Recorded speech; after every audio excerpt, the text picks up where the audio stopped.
Gabriel Calvo Zarraute, qué alegría tenerte con nosotros en un día como hoy, en una noche como la de hoy. ¿Qué tal?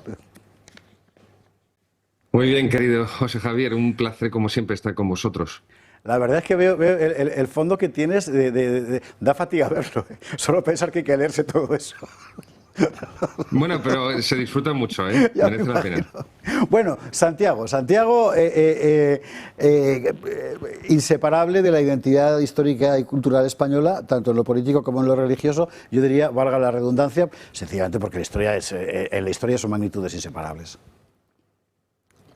El sentido, a propósito de lo que estáis hablando, también es que el sentido de Santiago en la historia de España está irremediablemente o esencialmente unido a la Reconquista. Claro. Porque, claro, que es como que acabas de decir tú, José Javier, que el año 813, al inicio de la Reconquista, esos años decisivos, se encuentre el sepulcro de Santiago. Después, el año 844, la batalla de Clavijo, o incluso aunque no sea exactamente ese año la batalla de Clavijo, pero alrededor de esos años, los combates que hay justo en esa zona, en La Rioja, lo que transmite evidentemente a lo largo de los siglos a las generaciones y generaciones de españoles que vengan después y que invocarán a Santiago cuando entren en combate, tanto con musulmanes, pues como con las tribus precolombinas, como hasta con los samuráis, si es necesario. En Filipinas, pasando por los protestantes, los calvinistas holandeses, o los anglicanos, o los luteranos, a lo que está remitiendo es a la lucha religiosa. Yo sé que esto es absolutamente políticamente incorrecto, eclesiásticamente incorrecto, valga la redundancia, porque la Iglesia desde el Concilio Vaticano II se ha lanzado en brazos de un pacifismo que parece que sigue más a Gandhi que a Jesucristo, pero evidentemente cuando tú lo has nombrado antes, cuando Claudio Sánchez Albornoz o incluso Salvador de Madariaga, que Sí. son nada sospechosos de nacional-catolicismo, entre comillas, ninguno de estos calificativos peyorativos que se puedan dirigir, cuando cifran que la clave de comprensión de la historia de España es la Reconquista, lo que nos diferencia del resto de pueblos del occidente europeo es ese periodo de 8 siglos de Reconquista, y evidentemente ahí está la presencia de Santiago, como tú has dicho, con el descubrimiento de su sepulcro después y posteriormente con la batalla de Clavijo y la proclamación por parte del rey Ramiro II de su protección para toda la cristiandad española o hispánica, queda irremediablemente unido. Luego, esto es lo que llevará después a América. Es decir, cuando un señor que se llama José Javier Esparza publica este libro, La Cruzada del Ya, Océano, bueno. la Cruzada del Océano no está haciendo más que eso, está reconociendo lo que ya enseñó Salvador de Madariaga y lo que ya mostró Claudio Sánchez Albornoz, de que la obra de España en América no es otra cosa y no se sigue otro modus operandi, otro procedimiento que lo que había sido aquí, lo que habían sido 8 largos siglos de reconquista, y por eso se lleva a los virreinatos de Hispanoamérica, se lleva el nombre de Santiago y se empiezan a fundar ciudades con el nombre de Santiago, Santiago de Cuba, Sí, sí, Santiago de efectivamente. Chile. Luego hablaremos con Santiago de Es Chile. Sí, sí. realmente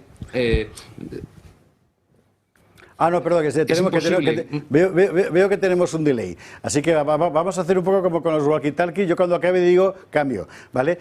Vamos a tener a Santiago de Chile, precisamente, Monchi Risco, que es una historiadora local, para hablar de esto. Yo quiero recordar que efectivamente un señor como Pizarro, cuando está ante Atahualpa en Cajamarca, cuando grita lo que grita es Santiago, y a por ello, esa es la cuestión. Cambio. Exactamente, por eso el apóstol Santiago, independientemente, como tú decías, de que su sepulcro se pueda verificar al 100%, no se pueda verificar al 100%, lo que queda demostrado empíricamente es que siglos de historia de España no tuvieron la menor duda al respecto y que fue un vínculo y un factor de comunión entre españoles y un factor de comunión que además fue totalmente llevado al continente americano y allí se hizo esa transfusión de la historia de España y por lo tanto de la figura de Santiago Apóstol que es llevada a millones de personas en Hispanoamérica. Has tocado un tema fundamental en la historia de Santiago, digamos, en la contribución de Santiago a la mentalidad colectiva española, que es la batalla de Clavijo, batalla que supuestamente ocurrió el 25 de mayo del año 844-845 según las fuentes, en Clavijo, que es un sitio precioso, que está en La Rioja, entre Albelda y la tierra de Cameros, debajo de un monte que es el Monte Laturce, asomándose un llano que se llama Campo de la Matanza, desde tiempos inmemoriales, ¿no? Un sitio muy bonito. Bueno, y muy sobrecogedor también. Es interesante porque esta batalla durante siglos se consideró absolutamente incuestionable, es decir, era la historia de España. A partir del siglo XVIII fue fundamentalmente un jesuita de nombre Masdeu, si no recuerdo mal, el que empezó a hacer una revisión histórica en términos modernos de la batalla y llegó a la conclusión de que no pudo existir. Y es verdad que con los datos objetivos en la mano no pudo existir tal y como lo cuenta la tradición. Pero claro, la tradición es una tradición que recoge, ya entrando el siglo XIII, el obispo Jiménez de Rada, el obispo de Toledo, que es quien cuenta el episodio, lo cuenta de tal forma, y tiene el contexto de toda la obra de Jiménez de Rada, que estuvo en las Navas de Tolosa, en fin, que no era un fabulador. Es decir, que con toda verosimilitud él recoge otras tradiciones, ¿verdad?, que habían ido formando, dando forma a esto. Después de lo de Masdeu, todo el mundo dijo, bueno, Clavijo no existió nunca. Nunca hubo voto de Santiago, nunca hubo tal. Bueno, el voto de Santiago sí existía, es decir, la obligación de todos los años aportar al santo vía obispo de la sede compostelana una cantidad del botín, de las tropas, etcétera. Bien.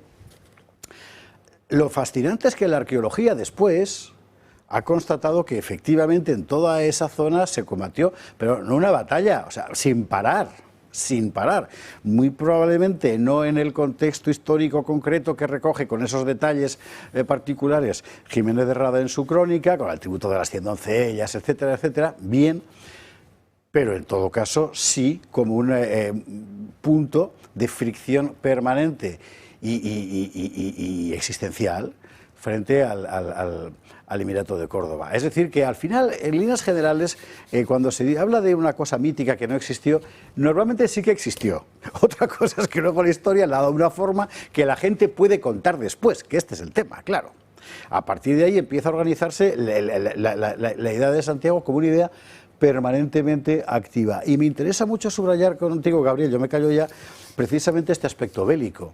Es decir, para el español de nuestros días muy particularmente parece que es imposible de entender que a veces a uno le quieren matar y no tiene más remedio que matar para defenderse. Es que la situación del siglo VIII-IX no es otra, en fin.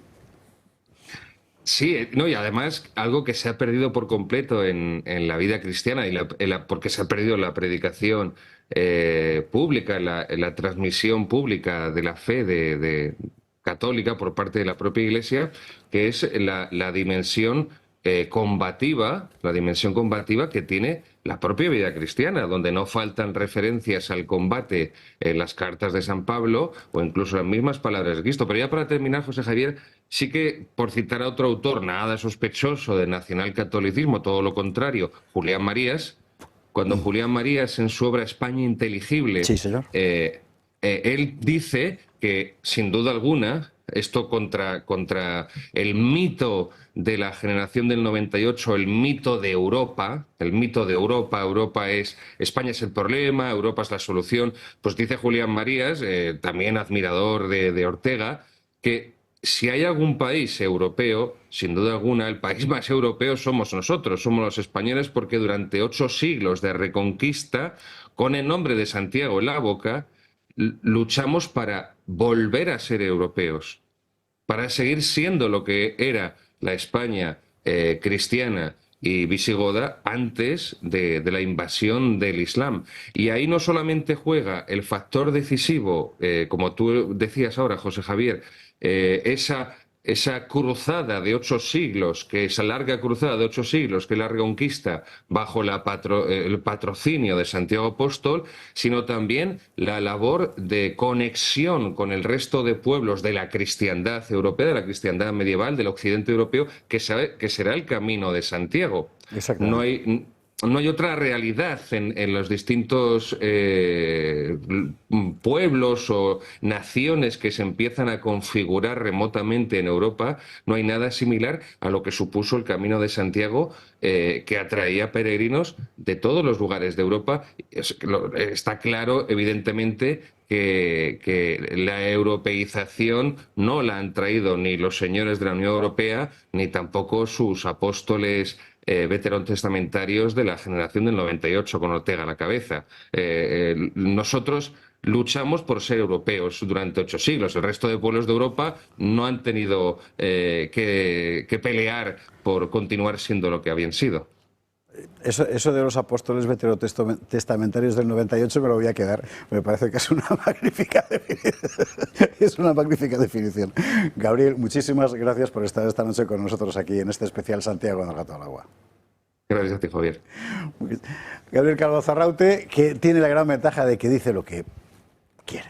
Es una persona libre. Y esto es tan complicado de encontrar hoy en día. En fin.